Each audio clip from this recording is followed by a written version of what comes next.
അസ്സലാമു അലൈക്കും നമസ്കാരം. ഇന്ന് ഞാൻ ഉണ്ടാക്കാൻ പോകുന്നത് വളരെ സിമ്പിളായിട്ടുള്ളൊരു മാംഗോ കോക്കനട്ട് മിൽക്ക് ഷേക്കാണ്.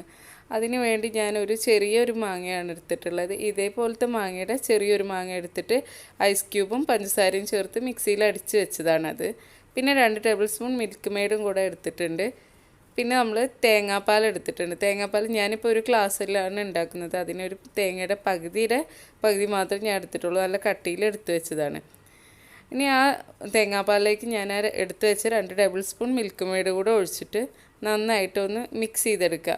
പിന്നെ അതിൽ എക്സ്ട്രാ മധുരം ആഡ് ചെയ്യേണ്ട ആവശ്യമില്ല. കാരണം മിൽക്ക് മെയ്ഡ് പിന്നെ മധുരമുള്ള കാരണം നല്ല പാകത്തിനുള്ള മധുരമായി കിട്ടും.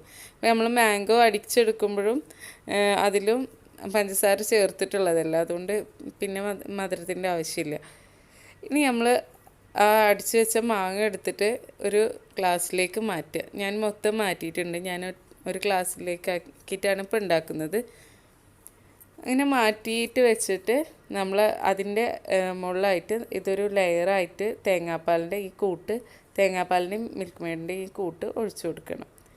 അപ്പോൾ നമുക്ക് അതെങ്ങനെയാണെന്ന് നോക്കാം. മെല്ലെ ഒരു സൈഡിലൂടെ നമുക്കിത് ഒഴിച്ചു കൊടുക്കാം. നന്നായിട്ടൊന്ന് മിൽക്ക് മെയ്ഡും തേങ്ങാപ്പാലും കൂടെ മിക്സാക്കി വെക്കാം.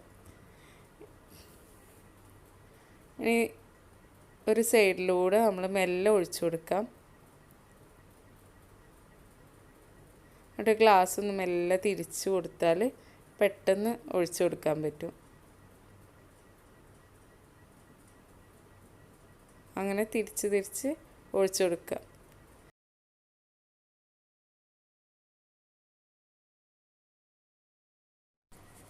പെട്ടെന്നൊക്കെ നമുക്ക് ഗസ്റ്റൊക്കെ വന്നാൽ തേങ്ങ ഇപ്പോൾ എല്ലാ വീട്ടിലും ഉണ്ടാവും. അതുപോലെ മാങ്ങ, നല്ല പഴുത്ത മാങ്ങ ഉണ്ടെങ്കിൽ, പുളിയില്ലാത്ത മാങ്ങ ഉണ്ടെങ്കിൽ ഇതുപോലെ പെട്ടെന്ന് തന്നെ തയ്യാറാക്കിയെടുക്കാൻ പറ്റിയൊരു ഷേക്കാണ് കോക്കനട്ട് മിൽക്ക് ഷേക്ക്, മാംഗോ ചേർത്തിട്ട്. ഇത് കുടിക്കുമ്പോൾ നമുക്ക് ഒന്ന് ജസ്റ്റ് ഇളക്കി കൊടുത്തിട്ട് കുടിക്കുക. അപ്പോൾ രണ്ടിൻ്റെ ഫ്ലേവർ ഒരുമിച്ച് കിട്ടും. അപ്പോൾ നിങ്ങൾക്കിത് ഈ റെസിപ്പി ഇഷ്ടമാവുകയാണെങ്കിൽ ലൈക്ക് ചെയ്യുക, അതുപോലെ ഷെയറും ചെയ്യുക. അതുപോലെ ഇതുവരെ സബ്സ്ക്രൈബ് ചെയ്യാത്തവരാണെങ്കിൽ ആ സബ്സ്ക്രൈബ് ബട്ടണും കൂടെ ഒന്ന് ക്ലിക്ക് ചെയ്യുക. അപ്പോൾ ഞാൻ പുതുതായി വീഡിയോ ഇടുമ്പോൾ അതിൻ്റെ നോട്ടിഫിക്കേഷൻ നിങ്ങൾക്ക് വരുന്നതാണ്.